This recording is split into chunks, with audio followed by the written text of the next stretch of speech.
Եթերում սուրանկյունն է, որի նպատակը արդարության բացահայտումն է, որովհետև լավ է արդար գործի ծառա լինել, քան անարդարի տեր։ Ես Վայա Ղազարյանս եւ Սուրանկյան ստեղծագործական խումբը բարի ուշ երեկո ենք մաղթում ձեզ։ Դե եկեք, որ մայիսի 27-ին կառավարությունը հավանություն տվեց մի նախագծի, ըստ որի վարելու իրավունքից 1 տարի զրկված քաղաքացին կարողանային վերականգնել առանց որակավորման քննություններ հանձնելու ընդամենը 50,000 դրամ պետտուրք վճարելով։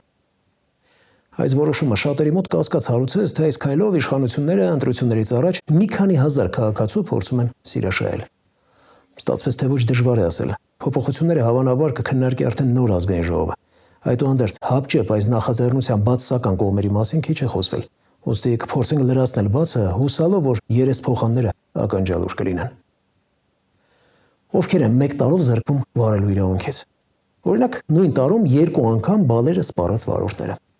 Այս խումբը կարելի է բաժանել 2 մասի։ Վարորդները, ովքեր հաճախակի ստիպված են փոքրիկ խախտումներ անել, օրինակ տաքսու վարորդները, որոնք կայանատեղի բացակայության պատճառով ուղևորին սպասում են մեքենան 2-րդ շարքում կայանելով,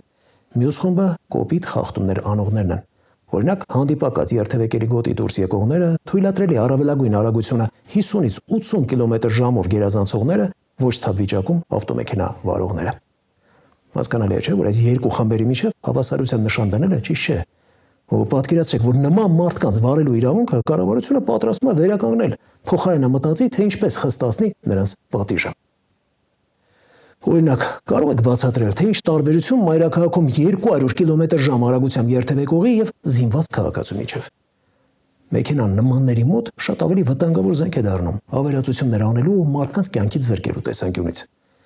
Եթե որոշում կայացնողները այս պարզ ճշմարտությունը չեն գիտակցում, խորհուրդ եմ տալիս թողարկման վերջում Գագիկ Շամշյանի ռեպորտաժները ավելի ուշադիր դիտել։ Թե բա քննություն չեն կարողանում հանձնել։ Իսկ գուցե պատճառները ուսումնասիրեք ու լուծումներ գտնեք։ Թեմայի վերաբերյալ զրուցել ենք իրավագետ Տիգրան Սարգսյանի հետ։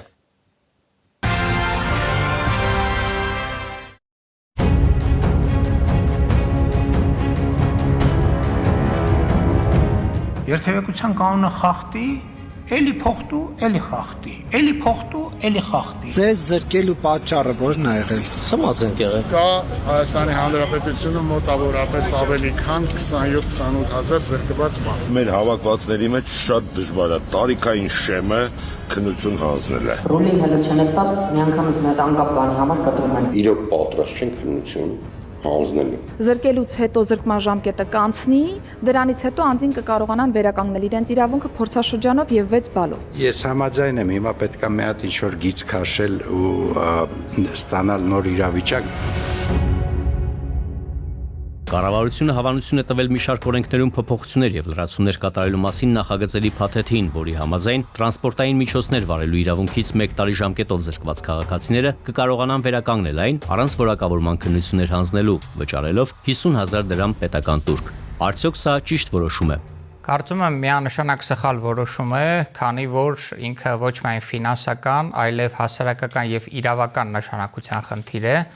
Ինչպես հիշում եք, վերջին 8 տարիների ընթացքում խրախուսական նորմեր որպես այդպիսի շատ քիչ են մշակվել եւ այս փուլում նման բան հայտարարել է, ինձ թվում է հասարակության լայն շերտերի սիրտը գրավելու, սիրտը շահելու ինչ որ քարոզչական մոտեցում է, այսինքն ինքը լոբինգի եւ պոպուլիզմի տիրույթում տեղավորվող է, բայց ինքը որպես մարդասիրական նորմ կամ ինչ-որ բարեգործական նորմ ես չեմ դիտում, հատկապես որ այստեղ խախտվում են հավասարության եւ արդարության սկզբունքները, քանի որ եթե հիշում եք սահմանադրությունն ասում է, որ օրենքի առաջ բոլորն են հավասար 28-րդ հոդվածով եւ 29-րդ հոդվածով շարունակում է, որ խտրականությունը կախված ռասայից, մաշկի գույնից, գույքային վիճակից, ունեցվածքից արգելվում է։ Տվյալ պարագայում գործ ունենք վճարունակ եւ անվճարունակ մասաների միջև եւ ինչ է ասում կառավարությունը այս որոշմամբ, որ եթե փող ունես, խախտի մուծի։ Կարծում եմ սա շատ սխալ բևեռացում է հասարակության մեջ։ Վարելու իրավունքից զրկված որոշ քաղաքացիներ դժգոհում են, որ չեն կարողանում քննություն հանձնել։ Որն է պատճառը։ Արդյոք քննական կարգն է չափազանց բարդ, թե դժգոհողների մի մասը ժամանակին վարորդական վկայական է ստացել ոչ օրինական ճանապարհով եւ չունի բավարար գիտելիքներ։ Ես կարծում եմ, որ վարորդական իրավունքից զրկելը ոչ միայն պատժամիջոց է, այլ նպատակ ունի վերստուգելու վարորդների ունակությունները եւ գիտելիքները մեքենա վարելու, եւ ես չէի շտապի բաժանել այդ երկու խմբի կարողացող եւ չկարողացող քննություն հանձնելու, որովհետեւ եթե լինեն արդար ու թափանցիկ քննություններ, որպեսզի տվյալ պարագայում ես կարծում եմ չկան,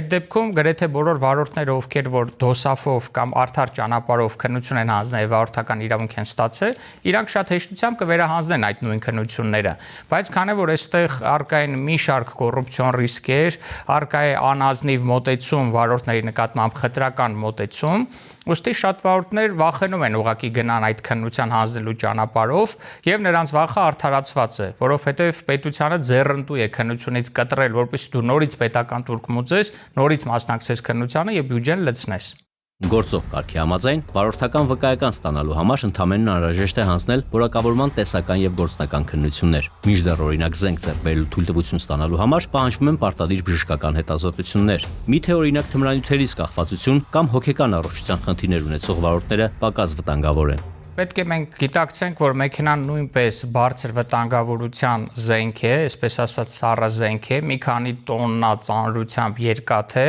որը որ եթե գտնվում է ոչ սթափ վիճակում մարդու կամ ոչ adekvat վիճակում կամ թմրանյութի ազդեցության տակ կամ ալկոհոլի ազդեցության տակ գտնվող մարդու ձեռքերում,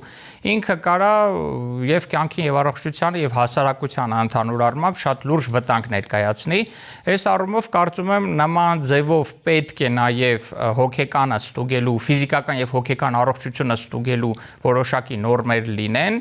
նոր վստահեն այդ մարդուն այդ զենքը մի քանի տոննանոց, սա էլ է զենք։ Ստեղ էլ պետք է որոշակի ստուգումներ անցնեն, բայց կրկնեմ չպետք է արհեստական բարդություններ ստեղծեն, որը որ կառաջացնի արհեստածին կաշառակերություն, կոռուպցիաներ եւ այլն, արհեստական բարդություններ քննությունների հանձնման տեսքով։ Արդյոք վարչական իրավախախտումների վերաբերյալ օրենսգրքով նախատեսված տուգանքներն ու բալային համակարգը բավարար են օրինախախտ վարորդներին զսպելու համար, թե անհրաժեշտ է կիրառել ավելի խիստ միջոցներ։ Ինչ է ցույց տալիս միջազգային փորձը։ Կարծում եմ բալային համակարգը որպես խրախուսական նորմ շատ լավ իրան արդարացրեց, վաղուց պետք է դա արվեր, որովհետև երբ որ դու ժամանակից շուտ վճարում ես, այսպես ասած զեղչով ես վճարում, նույն 5000-անոց տուգանքը 3.5-ով ես վճարում, եւ եթե դու 13 անգամ նույն խախտումը կրկնում ես, դիցուկ 13 բալից զրկվում ես, ապա այո, դու արժանիշ ես ունենալ վարորդական իրավունք։ Այդ առումով միջազգային փորձը եւս հաստատում է, որ բալային համակարգը արդյունավետ է։ Սակայն պետք է հասկանանք, որ չարաշահումներ չլինեն։ Օրինակ, կարմիր լույսի տակ անցնող վարորդին, խմած վարորդին կամ արագությունը գերազանցած վարորդին պետք է անմիջապես պատժամիջոցը հետևի, որպեսզի նրանք հասկանան, որ արարքը ունի իր հետևանքը եւ պատիժը անխուսափելի է լինելու։ Միջազգային փորձն ասում է, որ պատժի անխուսափելիությունն է դաստիարակում անձին, որպեսզի նա իր մեջ ռեցիդիվ չունենա, կրկնահանցագործություն չանի։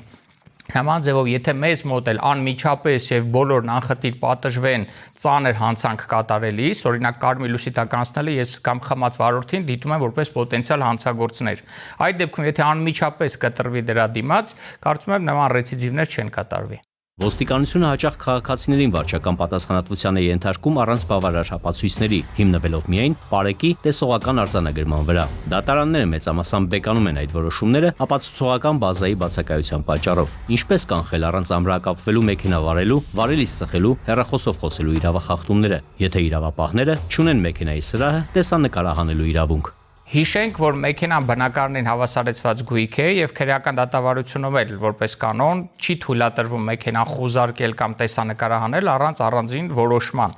Այս տեսակետից սխալ կլինի ոստիկաններին թույլատրել մտնել մեքենայի մեջ եւ տեսանկարանում իրականացնել։ Նման ապացույցը չի կարա լինի թույլատրելի, որովհետեւ ապօրինի ճանապարհով ձեռք բերված։ Այս առումով ես պետք է անպայման ասեմ, որ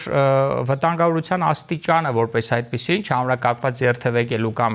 ծխելու այդքան մեծ չի, որը որ բերի ինչ-որ լուրջ հետևանքների, այն համատեքստում, որ բարեկները իրենք էլ ամրակապած չեն երթևեկում։ Պետք է ընդհանրապես վարորդներին չտուգանեն չհամրակապված երթևեկելու համար խրախուսական նորմերով նրանց համոզեն, վերադաստիարակեն, վերակրթեն, վերապատրաստեն, որ մարդիկ այն իրավագիտակցությունն ունենան, որ ամրակապված երթևեկելը դա պարտադիր է, ոչ թե տուգանելով միայն դրան հասցնել։ Կարծում եմ նույնպես էլի բալային համակարգով կարելի է նրանց խրախուսել, կարելի է նաև ինչ-որ բաներ տեստերով, օրինակ վերապատրաստման քննությունների ժամանակ, պարբերաբար կես տարին մեկ կատարվող վերապատրաստման քննությունների ժամանակ, կարելի է նրանց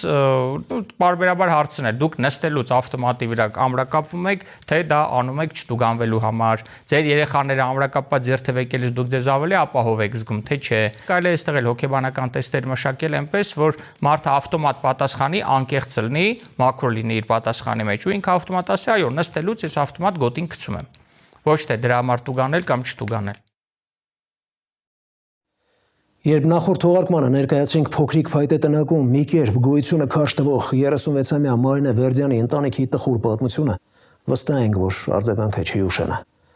Չի ուշանա, որովհետև միայն քարե սիրտ ունեցողը կարող էր անտարբեր անցնել տարիներ շարունակ հիվանդությունների եւ սոցիալական ծանր բեռի տակ կքած այս ընտանիքի կողքով։ Միայն այն փաստը, որ կինը կաթի փոխարեն 3 ամսական դստերը հաճախ ջուր էր տալիս, ու որ ունենալով ողնաշարի լուրջ հիվանդություն միայնակի հոգում ընտանիքի անդամների կարիքները, բավարար էր, որպեսզի գթասիրտ մարդիկ րոպե առաջ հասնեին հրազդան կամ մեր միջոցով օգնություն ուղարկեին Մարինեին։ Մեր գործընկերների եւ պարզապես բարի մարդկանց շնորհիվ ընտանիքը մարեց պարտքերի մեծ մասը, հոգացին նաև սննդի, հիգիենայի պարագաների եւ կենցաղային անհրաժեշտ ապրանքների հարցերը։ Ընտանիքը ստացավ նաև անհրաժեշտ կահույք։ 3 ամսական փոքրիկը արդեն մանկական մահճակալ ունի, իսկ Մարինեի ավագ դուստրը զգեստապահարան։ Ուրախությունից շփոթված Մարինեն նշել է, որ առաջին անգամ իրեն միայնակ չի զգում եւ որ անծանոթ մարդկանց աջակցությունը զգալիորեն կթեթևացնի ընտանիքի նյութական բեռը։ Սակայն մեզ համար ամենակարևոր գնահատականը նկարանումների ավարտին Մարինեի քաղցկեղով հիվանդ մոր հուզումն առատ խոսքերն էին։ Հարգելի բարերարներ, դասեք դրանք ու եւս մեկ անգամ համոզվեք, որ ցանկացած բարի գործ անպատասխան չի մնում։ Եվ այո, այս պատմությունը վերստին ապացուցեց գյուղ կանգնի գերան կկոտրի ժողովրդական իմաստնության ճշմարտացիությունը։ Հավաքական ուժը հիրավի փոխում է մարդկանց կյանքը եւ հավատ արտնասնում վաղվա օրվա հանդեպ։ Ներկայացնում եմ Քնարիկ Պետրոսյանի «Երբ հառնում է հույսը» տեսանյութը։ Երբեմն մարդիկ դժվարությունների հետ այնքան երկար են ապրում, որ սկսում են չհավատալ, թե կյանքը կարող է մի օր փոխվել։ Մարինե Վերդյանի ընտանիքը վերջին տարիներին ապրել է հենց այդ իրականության մեջ, պայքարելով հիվանդությունների, պարտքերի, սոցիալական ծանր պայմանների ու անորոշ վաղվա դեմ։ Նախորդ այցի ժամանակ այս տանը լսեցինք մի պատմություն, որը հուզեց հարյուրավոր մարդկանց։ Այստեղ 3 ամսական երեխան է, որը երբեմն մնում էր առանց կաթի, 13-ամյա Էլմիրան, որը երազում էր ունենալ իր փոքրիկ անկյունը, տարեց ու հիվանդ մայրը, որը ծանր հիվանդության պատճառով գամված է անկողնուն։ Այս ընտանիքի դառը պատմությունը անտարբեր չթողեց շատերին։ Այսօր այնքան եմ ես նեղված, որ ես սաղին ուզում եմ դիմեմ, որ ինձ օգնի, թե տենց բարի մարդ կա, օգնեն ես այս բարքերիցս բրծնեմ, ես իմ երեխեքին որ կարողանամ պահեմ։ Այս անգամ հրազդան վերադարձանք արդեն ոչ թե միայն ընտանիքի խնդիրների մասին պատմելու, այլ ցույց տալու, թե ինչ կարող է տեղի ունենալ, երբ մարդիկ տասնյակներով որոշում են մեկ ընտանիքի կողքին կանգնել ու զորավիգ լինել։ Հանդիպած այս բարի մարդիկ զայրովի ձեր շնորհիվ եղավ, որ ես կարողացա այսքան բանի ոտի կանգնեմ մի փոքր։ Ձեր շնորհիվ ես նոր հասկացա ինչ է բարիությունը մարդկանց միջև։ Շնորհակալություն եմ հայտնում ձեր կոլեկտիվին եւ բոլոր օգնողներին, որ օգնել են իմ աղջկա։ Նախորդ նկարահանման ժամանակ Մարինեն պատմում էր, թե ընտանիքի ամենօրյա հոգսերից բացի ամենածանր բեռը կուտակված պարտքերն էին։ Ամեն օր դուռը թակող պարտատերերը, անընդհատ աճող պարտավորություններն ու ֆինանսական ճնշումը դարձել էին նրանց պարտադիր առօրյան։ Այսօր իրավիճակը որոշ չափով փոխվել է։ Մեր հեռուստադիտողների, բարերարների ու գործընկեր կազմակերպությունների աջակցության շնորհիվ ընտանիքը կարողացավ մարել պարտքերի զգալի մասը։ Մարինեն ասում է, տևական դառնություններից հետո առաջին անգամ իրեն ավելի հանգիստ է զգում։ Որ պարտքերս փակեմ վերջացնեմ, խոսք եմ տալիս, որ բոլոր տունս կվերանորոգեմ ու հաստատ ձեզ կուղարկեմ, որ դուք էլ ուրախ լինեք, որ ձեր գումարը, հավաքված գումարը ինչ որ միտեղ չի անտեղի գնացել։ Շնորհակալ եմ այդ մարդկանց, որ մեզ օգնել են գումարի հարցում, մայրիկս որ պարտքերը տա ու մեզ էլ ոչ մեկ չի անհանգստացնի։ Երբ նախորդ անգամ այստեղ էինք, փոքրիկ երեխան մահճակալ չուներ։ Այս խնդիրը լուծելու համար նրանց կողքին կանգնեց մեկ կահույքի խանութ սրահը, որը մանկական մահճակալ նվիրեց 3 ամսական փոքրիկին։ Առաջին անգամ նա ունի իր անվտանգ ու հարմարավետ անկյունը։ Նվերներ կային նաև Էլմիրայի համար։ Աղջիկը ստացավ նոր զգեստապահարան, որտեղ արդեն կարող է դասավորել իր հագուստն ու անձնական իրերը։ Գուցե շատերի համար դա սովորական կահույք է, բայց Էլմիրայի համար սեփական տարածքի հարմարավետության առաջին զգացողությունն է։ Խանութ սրահն առաջարկում է ժամանակակից ու որակյալ կահույքի լայն տեսականի, նախատեսված տան տարբեր հատվածների համար։ Արդեն մեծ աղջիկս ունի իր համար պահարան, փոքրս ունի իր համար մահճակալ, որ քնի։ Շնորհակալ եմ իրանցից։ Շնորհակալ եմ նաև, որ քույրիկս ունեցավ իր մահճակալը եւ նույնպես ես ունեցա շատ բաներ, որ երազում էի ունենալ։ Ընտանիքի համար կարևոր խնդիրներից մեկը եւս լուծվեց։ Տան կահույքը լրացնելու աջակցության ձեռնարկին միացել էր նաև Արգավան ԴՄ, ուղարկելով նորաոճ աթոռներ, որոնք կփոխարինեն տարիներով օգտագործված ու վնասված կահավորանքին։ Հիմա ուրախ եմ, որ ունեմ աթոռներ, որ մարդիկ կարան գան, արդեն չեմ ամանչի,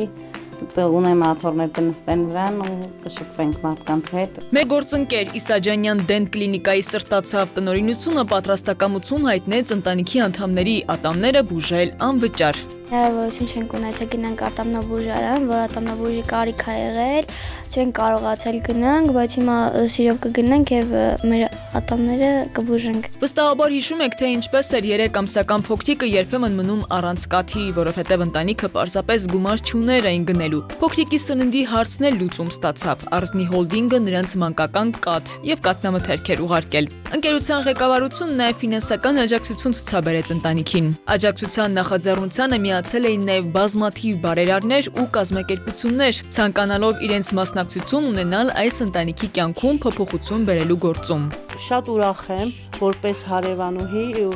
կարողացան իրանց ամեն ինչով ապահովել։ Շուտով Էլմիրայի ծնունդն է ու մայրը չգիտե, թե ինչպես պետք է հեռախոս գներ, որին աղջիկն այնքան ձգտում էր։ Իհարկե, մեր հովանավորները այստեղ էլ անտարբեր չմնացին։ Էլմիրան հեռախոսը տեսնելուն պես անչափ ուրախացավ ու խոստովանեց առաջին անգամ հեռախոս ունի։ Չէր էլ կարող երազել այսպիսի սմարթֆոն ունենալու մասին։ Մարինեն էլ առանց հեռախոս չմնաց։ Mobile Center բջջային խանութ սրահի տնօրինությունը նվիրեց։ Իր այդ ուրախությունը հեռախոսներ, երեխոս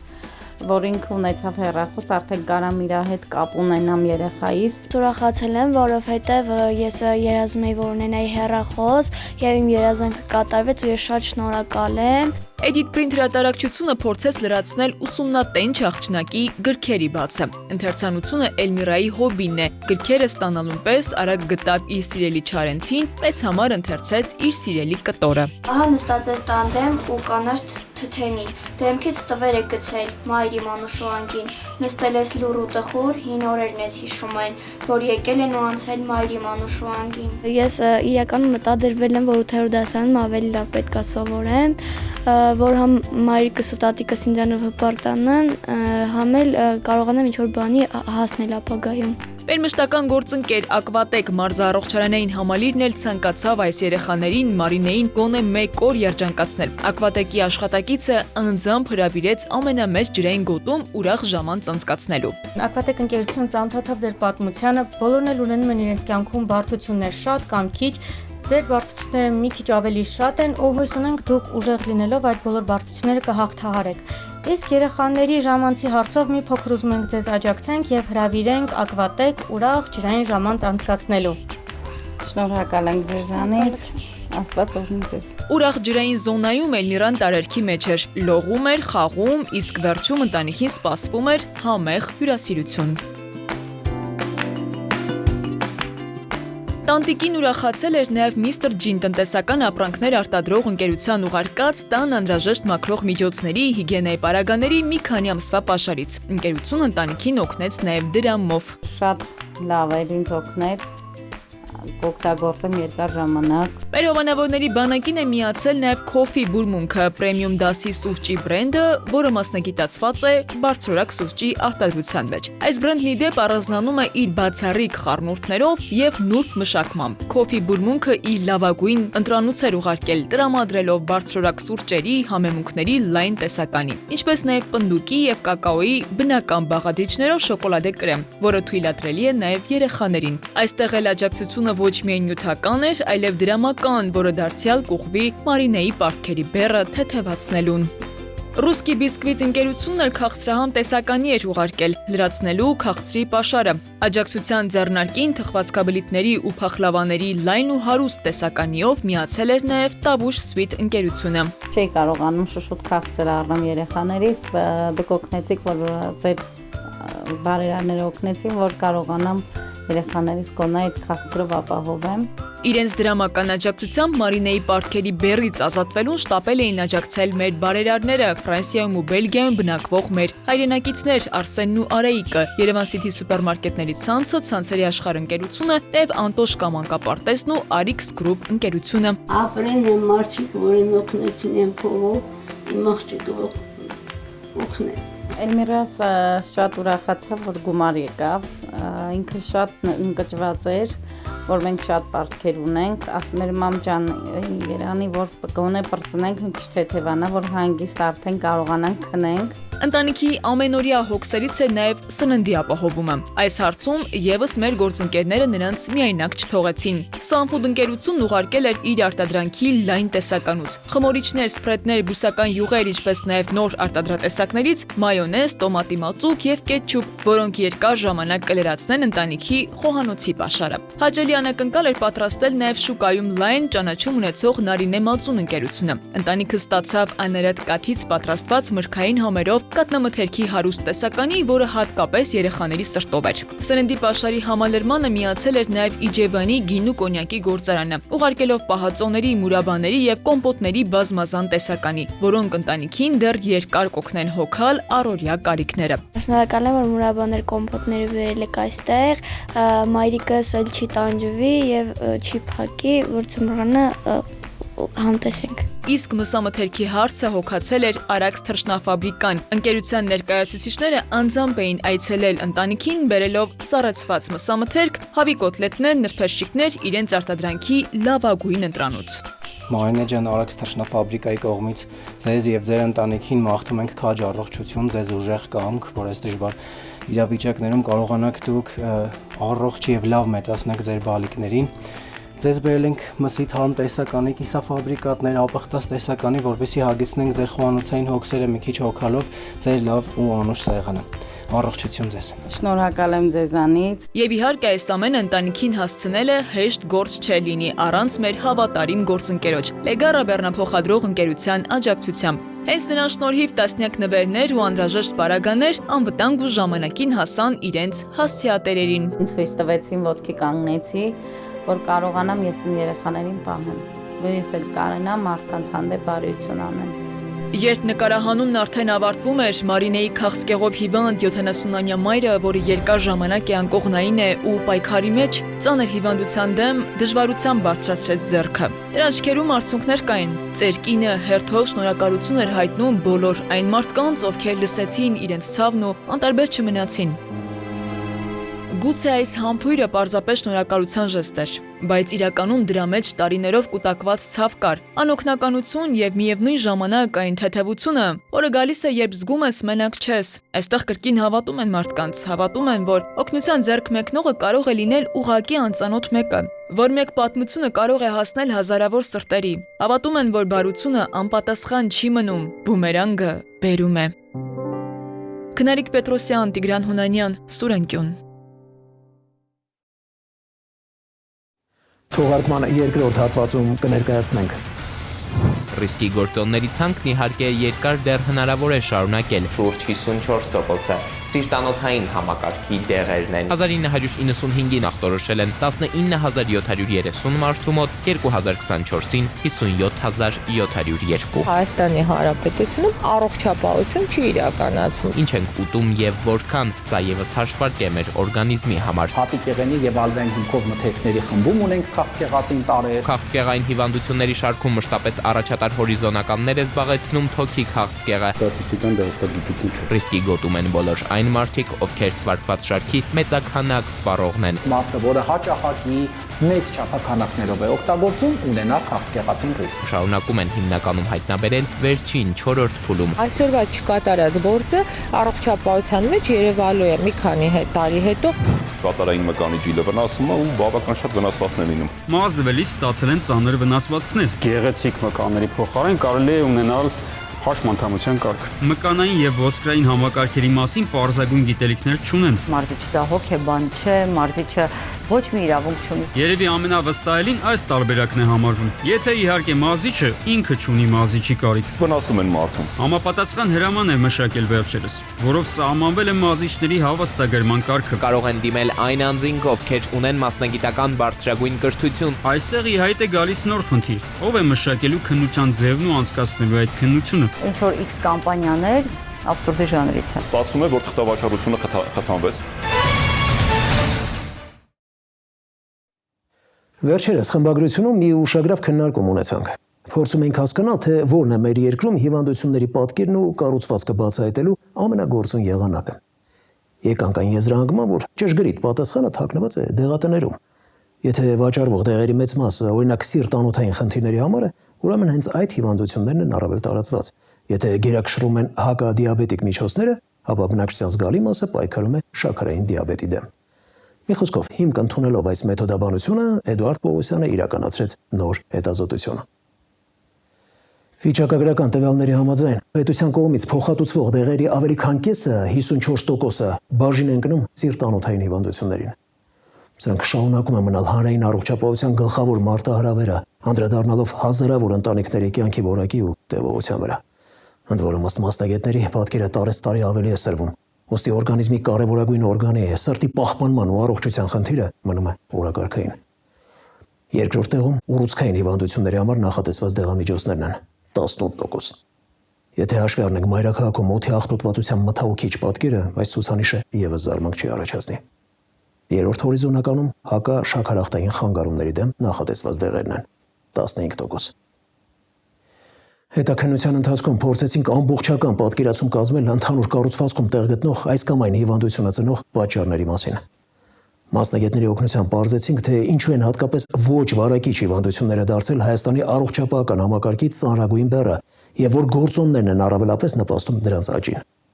Հարցեր, որոնք վիճակագրությունների ստվերում են մնում։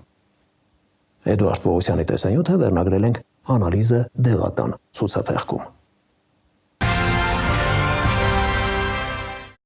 Փոխհատուցվող դեղերի վիճակագրությունը ինչ դեղեր է ստացել մեր հասարակությունը։ Գունավոր թվերը հենց այս հարցին են պատասխանում։ Դուրս է գրվել ավելի քան 1,440,775 դեղատոմս, որի կեսից ավելին շուրջ 54%-ը սիրտանոթային համակարգի դեղերն են եղել, 18%-ը հակաուռուցքային քիմիաթերապիան, ևս 15%-ը հակաշաքարախտային դեղերը։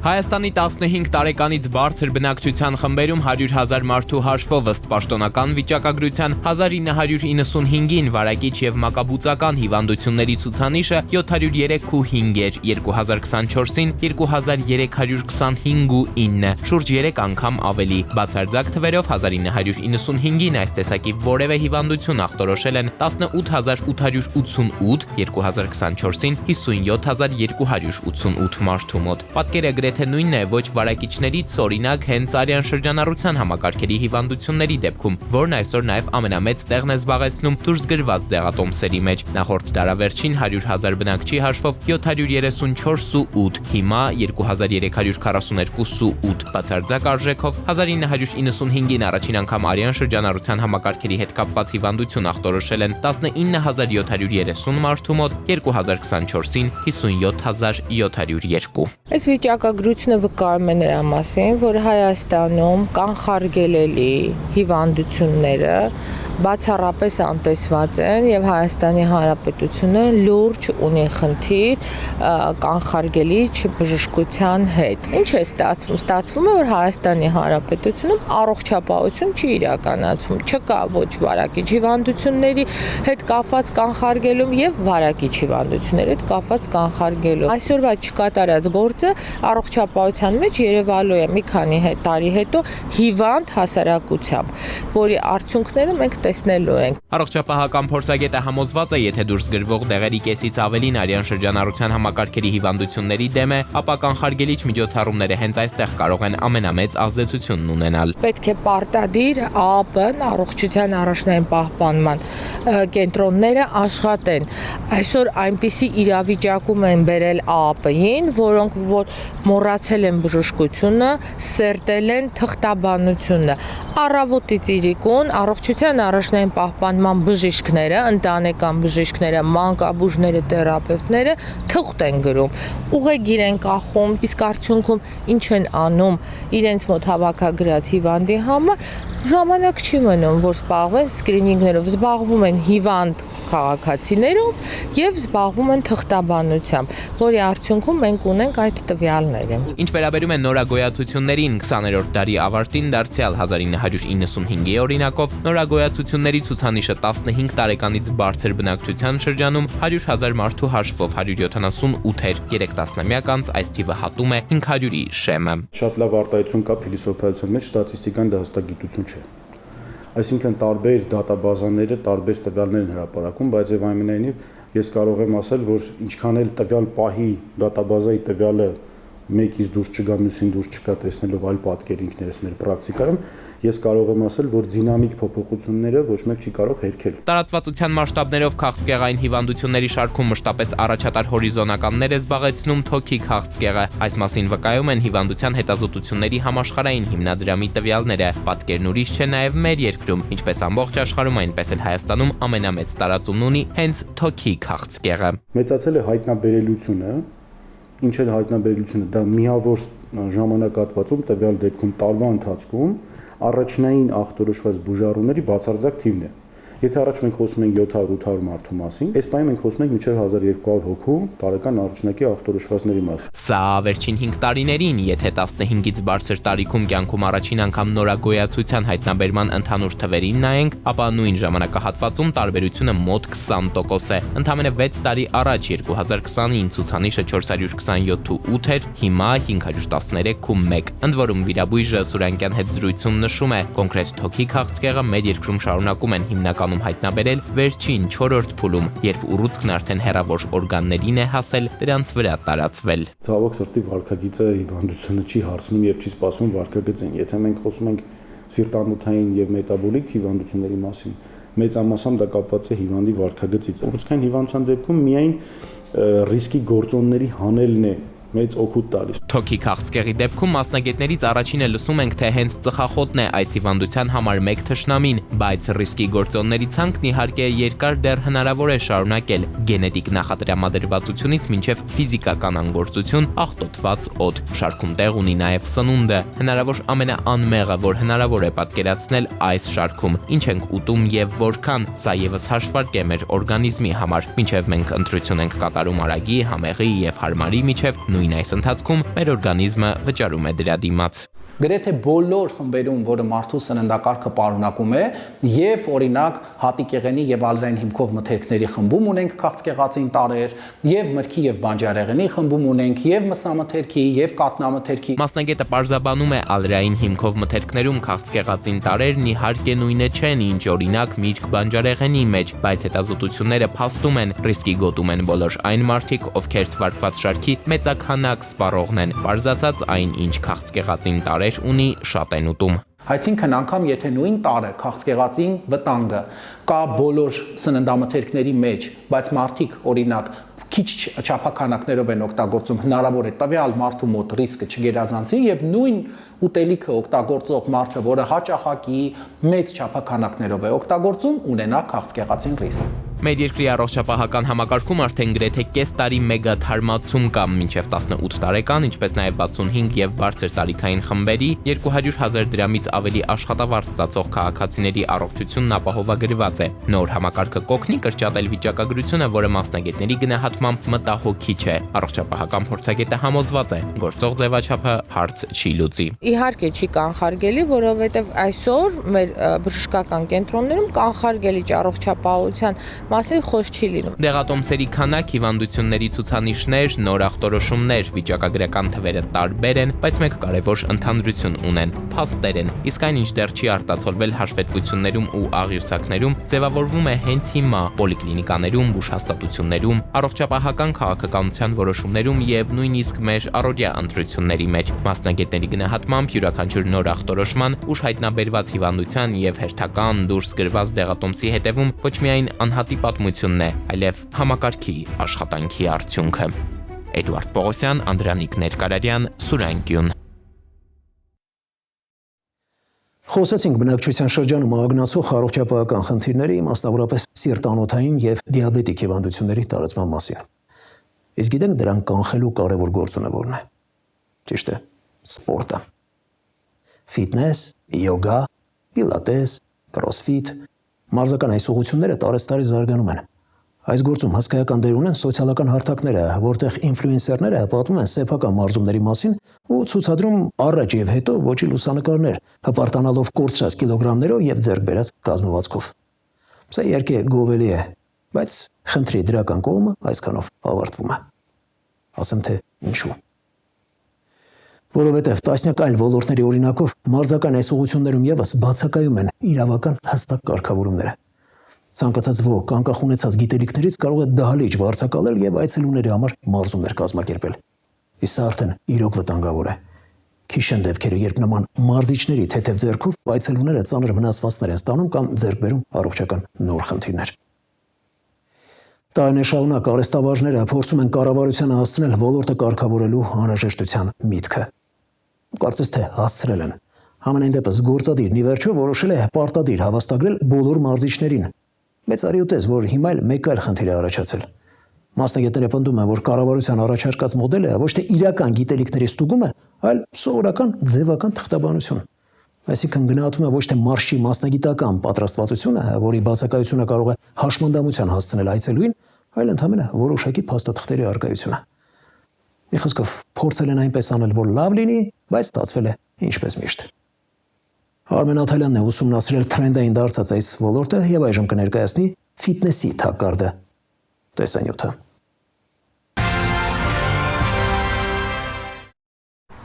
Ինչ է անհրաժեշտ սլացիկ կազմվածք ունենալու համար։ Դե առաջին հերթին ցանկություն, դա գործի կեսն է։ Հետո գործիք։ Եվ ամենակարևորը երևի թե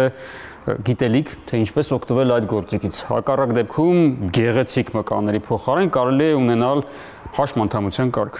Իսկ ով կարող է փոխանցել նման գիտելիքներ։ Համացանցը տարբերակ է, պարապած ընկերը էլի տարբերակ է, մարզիչը երևի ամենավստահելին այս տարբերակն է համարվում։ Եթե իհարկե մարզիչը ինքը չունի մարզիչի կարիք։ Մեջքով այս ձգում վարժությունը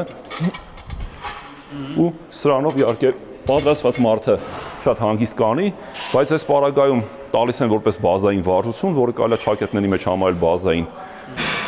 ու վնասում են մարդուն։ Դավիթն ամիսը մի քանի անգամ բախվում է ինչ-որ իրավիճակի, երբ ստիպված է լինում տարբեր ցավերով իրեն դիմաց անձանց բացատրել, որ բժշկական օգնության կամ վերականգնողական մարզումների կարիք ունեն, որովհետև ոչ այնքան գրագետ մարզիչների ուղղորդումով մարզվելիս ստացել են ծանր վնասվածքներ։ Սա իհարկե սխալ տեխնիկան է, որ միշտ հետ էինք հաշում։ Եվ այդ տարբերակում ուսահոդի ներսում բազուկոսկի գլխիկը այստեղ ուսել ունին ակրոմիոնին հպվելով կոնկրետ երկու մկան բիցեպսի երկար գլխիկի ջիլը ու վերկատարային մկանի ջիլը վնասում է ու բավական շատ վնասվածքներ լինում։ Որպես կանոն մարզասրահներում հանդիպում ես լավ կազմվածքով մարզիչների, ինչը քեզ վստահություն է ներշնչում, որ դիմացդ իր գործին տիրապետող մասնագետ է, բայց ցավոք իրավիճակն այլ է։ Մարզասրահները բավականին շատ են եւ դա գովելի է, սակայն մարզիչներից որոշները, ինչպես հասկացանք, մարդու անատոմիայի, հատկապես մկանային եւ ոսկրային համակարգերի մասին պարզագույն գիտելիքներ չունեն։ Մարզիչները ինչ որ փոքր վերապատրաստումներ կամ ոչ էլ վերապատրաստումներ անցնելով, ինչ որ մոդայիկ բժշկական բառեր, տերմիններ սովորելով, սկսեցին իրենց պահել բժիշկների պես, սկսեցին նույնիսկ իմ պրակտիկայում հանդիպել է մի քանի անգամ դեղորայք նշանակել, որ իրավունքը բացարձակապես չունեն։ Դրա մասին միշտ բարձրաձայնում եմ, միշտ ասում եմ, որ մարզիչը դա նուտրիցիոլոգ չէ, մարզիչը դա հոգեբան չէ, մարզիչը ոչ մի իրավունք չունի որևէ դեղ նշանակելու։ Մարինեն պատմում է, որ կառավարության ներկայացուցիչների հետ հանդիպումներում բազմիցս բացրացրել է մարզիչների որակավորման անհրաժեշտության եւ պետական հսկողության բացակայության հարցը։ Եվ ահա կառավարությունը, ավելի ճիշտ ԿԳՄՍ նախարարությունը համապատասխան հրաման է մշակել վերջերս, որով սահմանվել է մարզիչների հավաստագրման կարգը։ Ֆիթնես կենտրոնների կամ մարզասրահների մարզիչների հավաստագրման համար կարող են դիմել այն անձինք, ովքեր ունեն մասնագիտական բարձրագույն կրթություն կամ առնվազն հարակից ոլորտների աերոբիկա, յոգա, պիլատես, բոդիֆլեքս, զումբա, սթրեչինգ, միջին մասնագիտական կրթություն եւ վերապատրաստման վկայական կամ առնվազն 3 տարվա աշխատանքային փորձ որպես ֆիթնես կենտրոնների կամ մարզասրահների մարզիչ։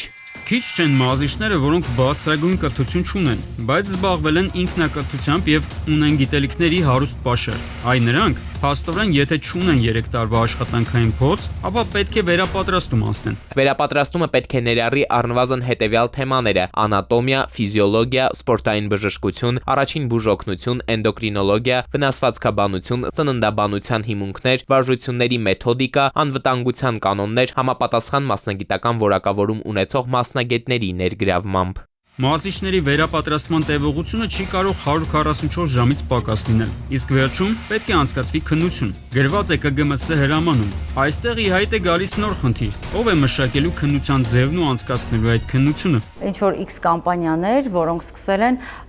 հերիք չէ այդքան ծախսերի միջով անցած ինքնակրթված մարզիչներից ինչ որ գումարային պահանջներ ունենալ, պահանջներ ներկայացնել իրենց кейսը պատրաստելու համար, ու նախարարություն ներկայացնելու համար։ Մի քիչ ինձ համար դա էլ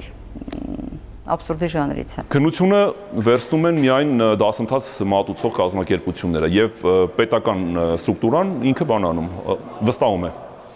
Իսկ հա, պետավտոտեսչությունը չի վստահում, չէ՞, ավտոդպրոցների վերցած քննությանը ինքնակնություն վերցնում, եւ սա նորմալ ընթացակարգ է։ Այսինքն ինչ որ մասնավոր կազմակերպություններ գումարի դիմաց վերապատրաստելու են իրենց դիմող մարզիչներին, հետո քննեն, հետո տան հավաստագիր, որը հաստատելու է, որ մարզիչը ունի անհրաժեշտ գիտելիքներ, կամ էլ ուղղակի հավաքելու են նրա փաստաթղթերը եւ նորից գումարի դիմաց նրա փոխարեն հավաստագրի ստացման process-ը կազմակերպեն։ Բերեք մեզ թղթեր եւ մենք 20 օրյա ժամկետում ձեզ կտրամադրենք տվյալ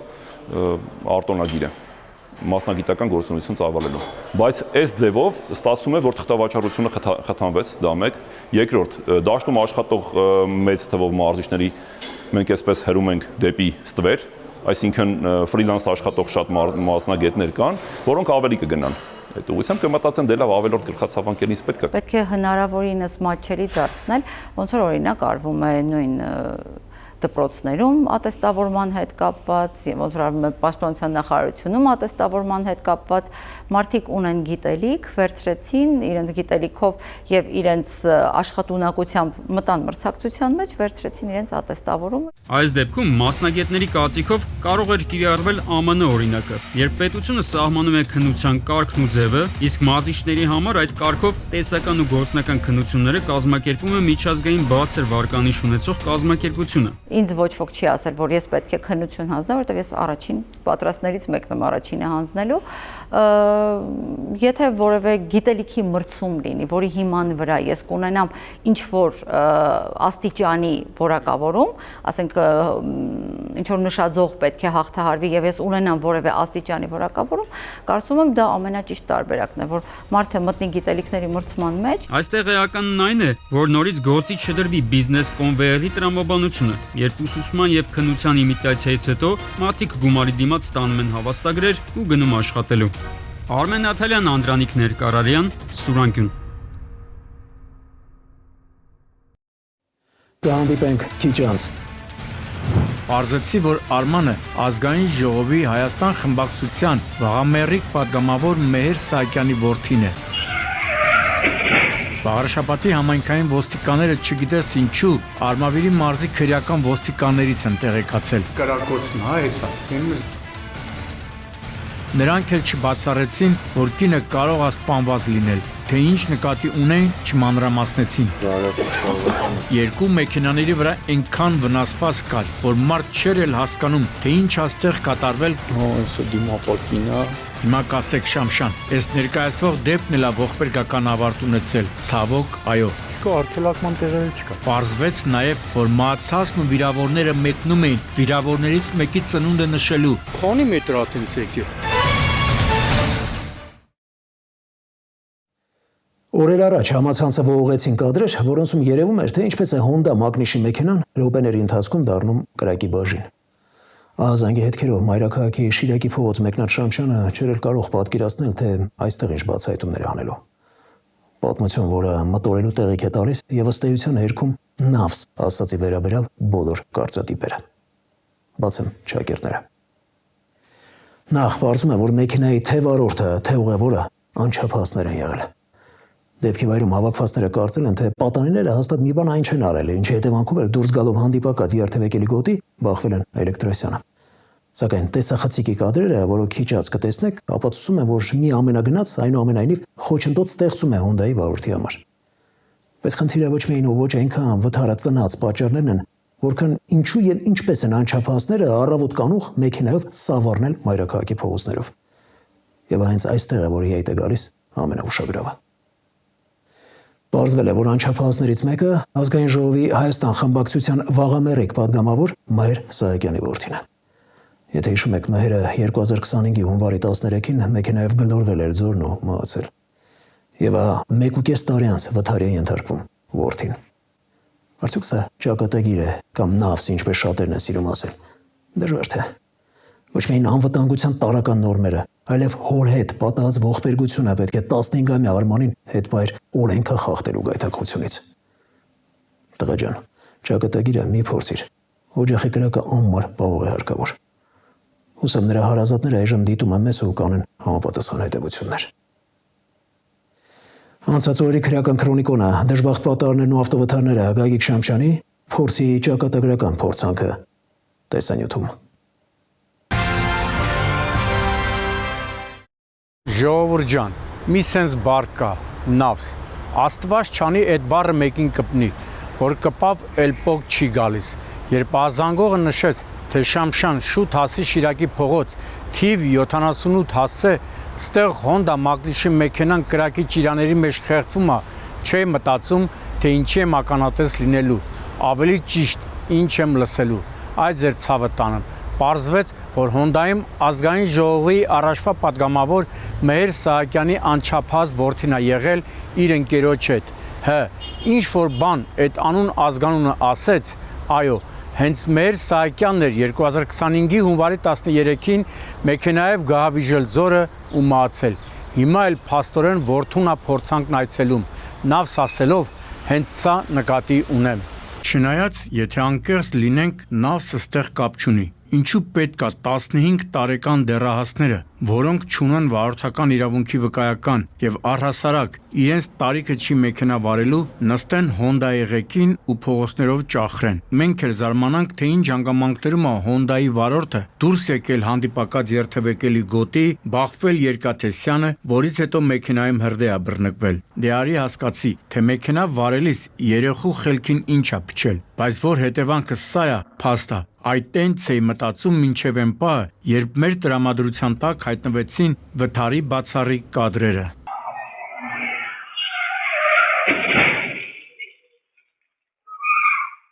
Տեսակ չէ, ինչ տեղի ունեցավ, եթե իրեղեն ապացույցը ձեռքներիս տակ չլիներ ու Հոնդայի վարորդը արդարանար, թե ինչ որ մեքենա խոչընդոտ է ստեղծել, չենք հավատա։ Կասենք ստից ասում է, որ տակից դուրս գա, բայց հենա պարզ երևաց, որ այո, ամենագնացը կարծես թե խոչընդոտեց Հոնդայի վարորդի շարժը, թեև եթե վերջինը ունենար ոչ մեծ արագություն, այս վթարից կլիներ խուսափել, բայց եղավ այն, ինչ որ եղավ, իսկ հետևանքները թե մարդկային, թե ժեշտի առումով թեթև չէին։ Երեխայք էին։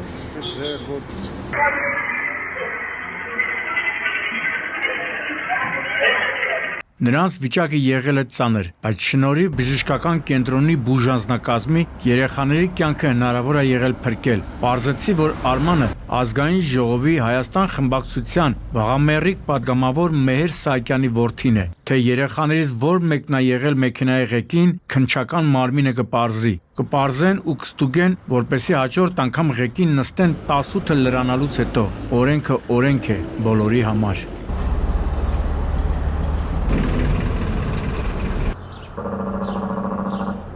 Բահալը միստեղ նայք, ինչ եք տեսնում, հա, դպրոցը, Վաղարշապատի Խաչատուր Աբովյանի անվան թիվ 4-րդ դպրոցն է, որի մի քանի պատուհաններ սետկայի էին վերածվել։ Այո, իրավացեք, այստեղ շատ թեժ է եղել, հրազեն է կիրառվել, բայց այդ մասին Վաղարշապատի համայնքային ոստիկանները չգիտես ինչու Արմավիրի մարզի քրեական ոստիկաններից են տեղեկացել։ Ու սա այն դեպքում, երբ այս դպրոցը գտնվում է Վաղարշապատի համայնքային ոստիկանությունից մի քանի 100 մետրի վրա, ինչպես կասեր կարգին հաղորդման հերոսը, լավ չեք աշխատում, լավ չեք աշխատում։ Այն ապակինա, չէ։ Առաջի հազնիվ կան դե։ Էլի կրակը դրանց է։ Էլի հա, կրակացա։ Մարդը չի դուժե, չէ։ Հա, լավ է, կարևոր է։ Գիշերը երկուսին է։ Գիշերը երկուսին, հա։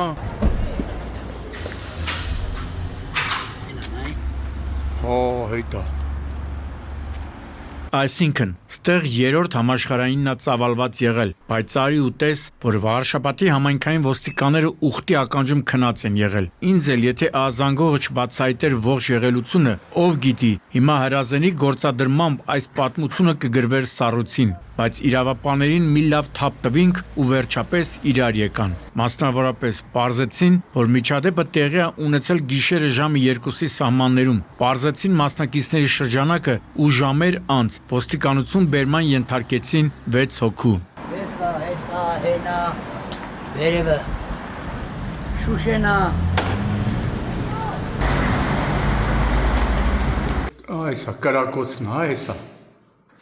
Տենում ես լավա եռագույնից բան չի եղե։ Հիմա, եթե ասեմ, որ միջադեպի հետ շոշափվում է Էջմիածնի նախկին քաղաքապետերից մեկի բարեկամի անունը, շատ չզարմանաք։ Դժվար թե Դիանա Գասպարյանի հետ այլ քրեական ու դժբախտ պատմություններ են կապվում։ Կինեմ է ասել է, բայց մինչև իրավապաները վերջնական կպարզեն եղելությունը, ասեմ, որ միջադեպի առնչությամբ ոստիկանություն են բերման ենթարկվել 49-ամյա Վարդան Սարգսյանը, 24-ամյա Հենրիկ Աթոյանը, 25-ամյա Հակոբ Հակոբյանը, 23-ամյա Էդգար Հակոբյանը եւ 28-ամյա Սամվել Ժամկոչյանը։ Քրեական ոստիկանները լուսաբացին հայտնաբերել են նաեւ 6-րդ մասնակցին, ինչպես նաեւ հանցագործության գործիք ինքնաձիգը։ Մալադեց, տեսնում եք, որ ուզում են, աշխատում են։ Տունն էլ է, տան ապակին էլ է, հեսի 34, այսինքն եկա ռազմբիրա տեղել էլի։ Ռազմբոր կա եկա։ Արունա Սա երևի պարկուշն են գտել էլի։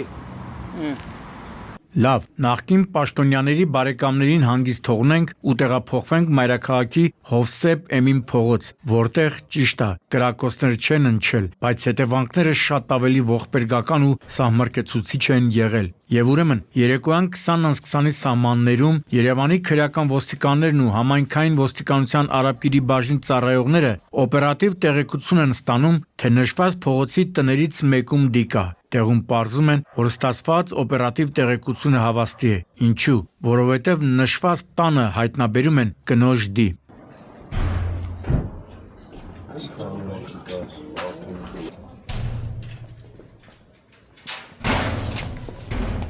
Բնականաբար, առաջինը ինչ պետք էր պարզել, թե ով է եղել մահացածը։ Պարզվեց այս տան բնակիչ 60-ամյա Լուսինեն։ Հաջորդ հարցը այն էր, թե ինչն է եղել պատճառը։ Նման հարց երբ իրավապաներին տալիս ես, միանգամից լեզուն կուլ են տալիս, ձևանում են համր ու սկսում են կակազել։ Դրա համար հարևանների շրջանում փոքրիկ հարցախուզ անցկացրի, նրանք էլ չբացառեցին, որ կինը կարող է սպանված լինել։ Թե ինչ նկատի ունեին, չմանրամասնեցին, բայց դե հաստատ իրավապաների հետ իրենց մտքերում կիսված կլինեն։ Հետո արդեն ժամեր անց, երբ դիակը զնվեց դատաբժշկի կողմից, պարզ դարձավ, որ կնոջը սպանել են դաժան ու սահմռկեցուցիչ եղանակով։ Մարմնի վրա արկա եղել 25-ից ավելի սուր կտրող ծակող առարկայից ստացած հարվածի հետքեր։ Իսկ թե ինչն է եղել 60-ամյա կնոջ սպանության դրդապատճառը, տեղեկատվությունը մեզ հասանելի երբ լինի, անպայման ձեզ հետ կկիսվենք։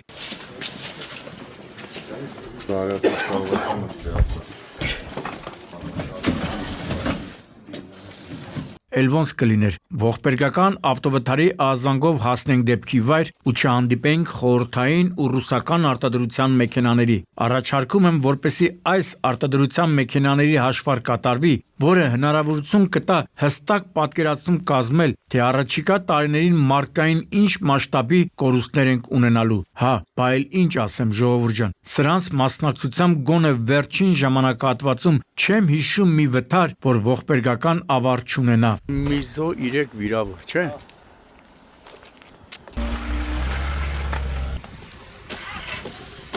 Այսը դիմապակին է։ Էսի հավանաբար ավտոներից մեկի այդ Պահեստային անվադողն է, էլի։ Իհարկե, կարող է։ Նենց են իրար ողջագուրվել, որ մի 100 մետր ռադիոսով ինչ ասես գետնին թափված չէր։ Անվահեծանը ինչա, որ չլինի։ Դեպքը տեղի է ունեցել Վեդի խոշորացված համայնքի Ուրցաձոր Շաղապ ճանապարհին, Իրիկնադեմին, ավելի ստույգ ժամը 19-ի սահմաններում։ Երկու մեքենաների վրա այնքան վնասված կար, որ մարդ չէր էլ հասկանում, թե ինչ աստեղ կատարվել կարճ ժամանակ առաջ։ Հավաքվածներից ոմանք ասում էին, թե մեքենաներից մեկը դուրս է եկել հանդիպակաց, բայց այդ վարկածը դեռ պետք է ժամանակային քննություն բռնի։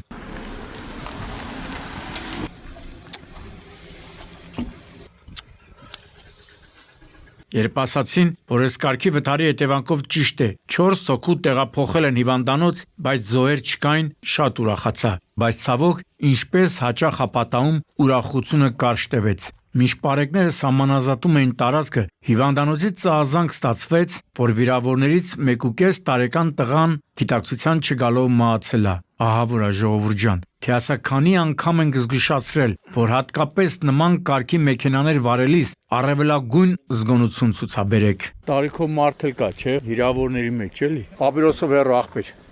Մարգարա Վանաձոր Տաշիր ավտոճանապարհը 5 մատից պես գիտեմ, ոնց չիմանամ։ Տարիներով հարուստ գործունեությանս ընթացքում ստեղ երևի մոտ 150 անգամ եղել եմ։ Իհարկե շատ կուզեի, որ ուտել խմելու համար գայի, բայց դե գործից բնույթին տեղյակ եմ։ Հերթական անգամ ոչ ուտել խմելու նպատակով ստեղ եկա առաջին հանրապետության օրը, մայիսի 28-ին։ Կեսգիշերից 20 րոպե առաջ ահազանգ ստացա, թե նշված ավտոճանապարհի 55-րդ կիլոմետրին իրար են բախվել Հոնդան ու Օպելը։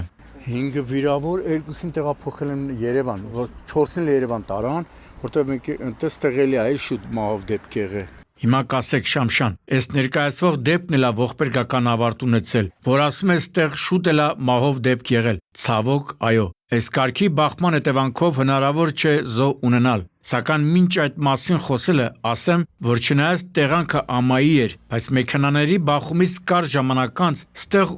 ուսի տված աշխատել են սրտացավ քաղաքացիները, աշտարակի փրկարարներն ու աշտարակ բժշկական կենտրոնի շտաբօգնության բժիշկների հերթապահ խումբը։ Մարդիկ իրար ճանապարհով գնան։ Ու հենց նման հոգատարության շնորհիվ է, որ հիվանդանոց տեղափոխված 5 հոգուց միայն մեկը մահացավ, եւ իսկապես գոնե Օպելը հաստատ պետքա դառնար մետաղե ջարդոնի ընդունման կետի փայ։ Պատմեցին, որ փրկարարները վիրավորներից 2-ին մեքենայից դուրս բերելու համար օգտագործել են հատուկ տեխնիկա, իսկ բժիշկները մինչև հիվանդանոց տեղափոխելը նրանց տեղում առաջին բուժօգնությունն են ցուցաբերել։ Հետո տեղեկացանք, որ աշտարակ բժշկական կենտրոնից նրանք ռեանիմոբիլներով տեղափոխվել են Երևանի մասնագիտացված հիվանդանոցներ։ Ժամեր անց Արմենիա բժշկական կենտրոնից ահազանգ է ստացվել ոստիկանության ապարանի բաժին, որ վիրավորներից 55-ամյա Գայանեն գիտակցության չգալով մահացել է։ Չկա արգելակման տեղերը չկա, չէ՞։ Կարող է մի քիչ ճիշտ չհնչի, բայց շատ էինք ուրախացել, որ այս շաբաթ չենք ներկայացնի ինքնավթարի դեպք։ Եթե հիշում եք, վերջին 4 ամիսներին չի եղել մի թողարկում, որ գոնե 2 ինքնավթարի դեպքի մասին չպատմենք։ Ցավոք, ուրախությունը երկար չտևեց, ու դրան խանգարողը գլխակեր BMW-ի վարորդն էր, որը օրը ցերեկով ավելի ստույգ 10:40-ի սահմաններում աշտարակ Երզնկա ավտոճանապարհի 2-րդ կիլոմետրին մեքենայով դուրս է եկել ճանապարհի երթևեկելի գոտուց եւ մի քանի պտույտ շրջվելով գլխի վայր հայտնվել ձորակում։ Քանի մետր ատենցեք է։ Պետյանը ջուրա չէ սաղ։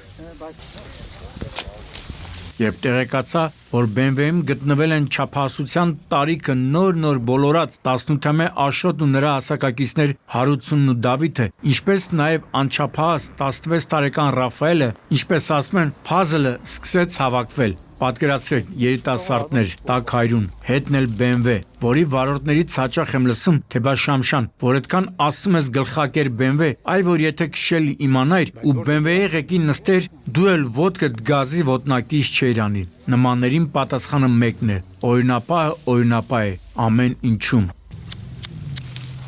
Ծառերին էլ այ բախվե։ Այս քարն վերևից է, թե տվե շպրտելա։ Լավ, ինքնագովեստին թարգ տանք ու արձանագրենք, որ կասկադիորական ինքնավթարը ողբերգական ավարտ է ունեցել։ Չնայած, որ շտաբօգնությունն ու աշտարակի փրկարարներն էլ են շուտ եկել, սրտացավ մարդիկ էլ են հասել, չեմ ասի, թե ով է եղել ղեկին, նախաքննությունը կպարզի, բայց վթարի հետևանքով 18-ամյա Աշոտը տեղում մահացել է, մյուսներին տարբեր աստիճանի մարմնական վնասվածքներով տեղափոխել են աշտարակի հիվանդանոց։ Պարզվեց նաև, որ մահացածն ու վիրավորները մեկնում էին վիրավորներից մեկի ծնունդը նշելու, ու քանի որ այս տեսանյութը սկսում եւ ավարտում են երեխաների մասնակցությամբ դեպքերով, ծնողների համար սա պետք է ազդակ լինի, ավելի ուշադիր գտնվեն իրենց անկրկնելիների նկատմամբ, ուշադիր եւ խիստ։ Նշանին էլա բախվե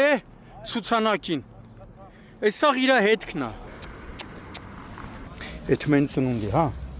Վիրավորներին էլ են դրսում հայտնաբերել։ Գագիկ Շամշան, Սուրանկյուն։ Այսքանը գնանք լույսի հետևից դրանից պայծառը չկա։ Կհանդիպենք հունիսի 14-ին ժամը 22-ին։ Աստված պահապան հայազգին։